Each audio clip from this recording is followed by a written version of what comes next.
Olá pessoal, bem-vindos a mais um vídeo. Nesta aula nós vamos falar sobre alguns classificadores não paramétricos, ou seja, diferentemente do classificador Bayesiano, eles não assumem um modelo estatístico para os dados. Então veja, o primeiro classificador que nós iremos estudar aqui é um dos classificadores mais simples que existem, conhecido como classificador de mínima distância, né? Nearest Mean Classifier. Ou ele também tem alguns outros nomes alternativos, Nearest Centroid Classifier, né? E a ideia deste método é muito simples. É o que? Você vai atribuir à amostra X a classe ômega J cujo centroide é o mais próximo.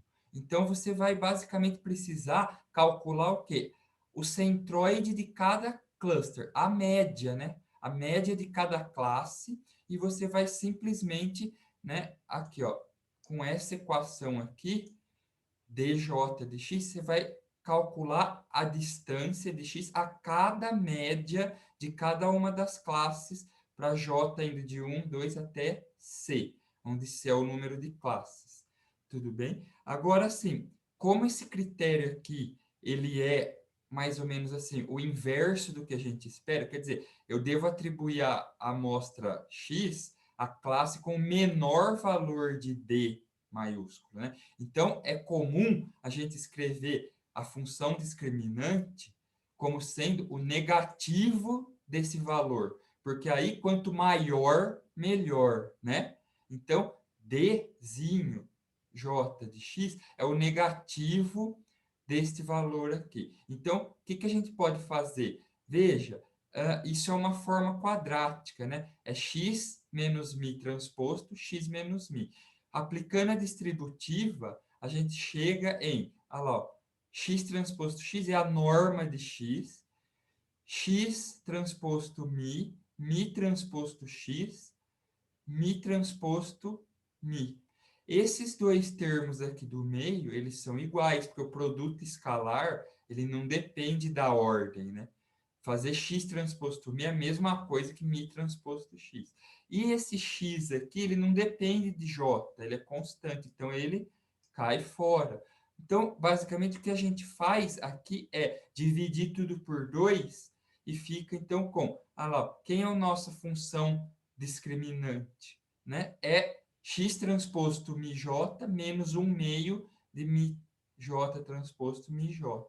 Então, a classe que tiver o maior valor dessa função aqui é a que eu devo atribuir à minha amostra. Por que o pessoal costuma colocar nesta forma aqui e não nessa? Porque aqui, pessoal, note, tem um termo quadrático aqui. Ele cria a ilusão de que esse classificador aqui, ele é quadrático, mas não. Quando a gente escreve dessa forma, notem aqui, ó, o termo de x, ó, ele é linear em x, tá vendo? Então, este classificador aqui, ele é, na verdade, linear, pessoal. Nós veremos aqui na sequência que ele se comporta muito parecido com o classificador Bayesiano, naquele modo de operação mais simples, em que todas as amostras, todas as classes são modeladas como circunferências. Né? Esse classificador é muito parecido com aquele modo de operação do Bayesiano, onde as matrizes de covariância são todas diagonais e idênticas. Então, veja, como que a gente verifica isso? Nós vamos fazer a interpretação geométrica desse classificador, né? Então, eu vou igualar as duas funções discriminantes, da classe I e da classe J. Veja, pessoal, o que a gente faz aqui? Vamos passar tudo para o lado direito. Aqui, ó. Tudo para o lado direito para igualar em relação a zero. Então, ó, esse x transposto μj, ele vem com o sinal negativo. Colocando x em evidência, então vai ficar x transposto, que multiplica a diferença das médias. E aqui eu vou colocar o mi, o menos meio, em evidência, quando eu passo para cá. Então, vai ficar menos meio, mi transposto mi, menos μj transposto μj, igual a zero. Ora, então, o que isso aqui significa?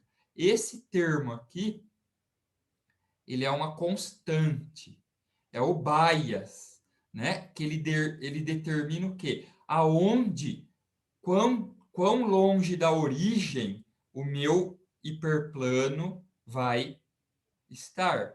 Então, é o bias. E esse termo aqui é o quê? É basicamente olha lá, ó. Quem são os x que satisfazem essa equação aqui, ó? Esquece o bias por enquanto. Quem são os x que, quando eu multiplico pela diferença das médias, resulta em zero? São aqueles vetores que são ortogonais à diferença das médias. Tudo bem, pessoal? É isso que eu quero dizer. Então, este hiperplano de separação é ortogonal à diferença das médias. Vamos entender agora quem é o bias aqui, ó. Então, veja, quando a gente projeta 1/2 da soma das médias, vamos ver no nosso desenho aqui que fica mais fácil. Olha só, pessoal. Então, eu tenho aqui a média 2, a média 1. Então, μ1 menos μ2 é esse vetor que está em azul. Diferença das médias. Por quê? Porque μ2 mais μ1 menos μ2, cancela o μ2, resulta em μ1, tá aqui. μ2 mais μ1 menos μ2 resulta em μ1. Então, por isso que esse vetor em azul aqui é o μ1 menos μ2. Vamos fazer agora μ1 mais μ2. Ó, μ2 mais μ1. Então, tá aqui. μ1 mais μ2, pessoal, é esse vetor em vermelho. Notem que os vetores em questão aqui, o azul e o vermelho, eles são as diagonais de um paralelogramo. Tudo bem? E pode-se mostrar que as diagonais desse paralelogramo se cruzam num ponto aqui, que é basicamente na mediana aqui, né? No ponto médio elas se cruzam. Então, quando a gente faz aqui, pessoal, olha só, 1/2 de μ1 mais μ2, quem que é 1/2 de μ1 mais μ2? É esse vetor verde aqui que para bem no ponto da mediana aqui, né? Da mediatriz aqui, ó, desse segmento em vermelho. Então, 1/2 de μ1 mais μ2 é esse cara aqui. Agora, eu vou fazer o quê? Eu vou projetar μ1 mais μ2 na direção da diferença das médias. É isso que essa equação aqui está falando. Projete 1/2 de μ1 mais μ2 na direção da diferença das médias. Então, ó, qual que é a direção da diferença das médias? Essa. Então, eu vou replicar ela. É esse pontilhado aqui, tá vendo? Então, quando eu projeto 1/2 da soma das médias nessa direção aqui, olha quem que eu tenho aqui. O meu bias. Então, o meu bias é esse tamanho aqui, tá vendo? É o quanto o hiperplano está deslocado da origem. Tudo bem, pessoal? Isso é um simples bias. E, olhando para a equação lá, quem são as soluções? São os vetores ortogonais a quem? A diferença das médias. Então, por isso que cai esse hiperplano de separação aqui, ó.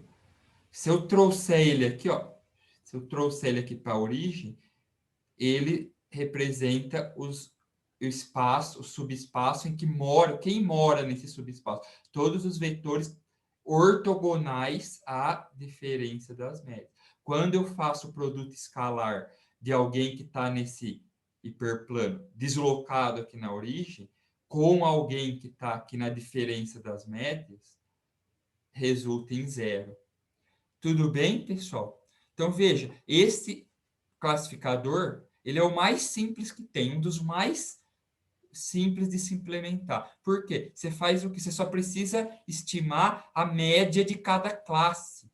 Uma vez que você tem a média de cada classe, acabou. Você calcula a distância de cada amostra para o centroide e atribui aquela amostra para o centroide mais próximo. E o modo de operação dele é muito similar ao bayesiano, quando no seu modo mais simples, quando todas as matrizes de covariância são iguais e diagonais. Ou seja, a gente assume nesse cara aqui que as classes são circularmente simétricas. Por isso que ele não é muito preciso. Ele assume que todas as classes são bolinhas, assim, ó. Mas na prática a gente sabe que as classes podem ser de formas bem distintas umas das outras. Mas esse aqui assume, a hipótese dele é que todas as classes são bolinhas. Então é isso, pessoal. É isso que eu queria nesse vídeo. Vou ficando por aqui. Agradeço a atenção de todos. Nos vemos em breve com mais vídeos sobre reconhecimento de padrões. Até mais.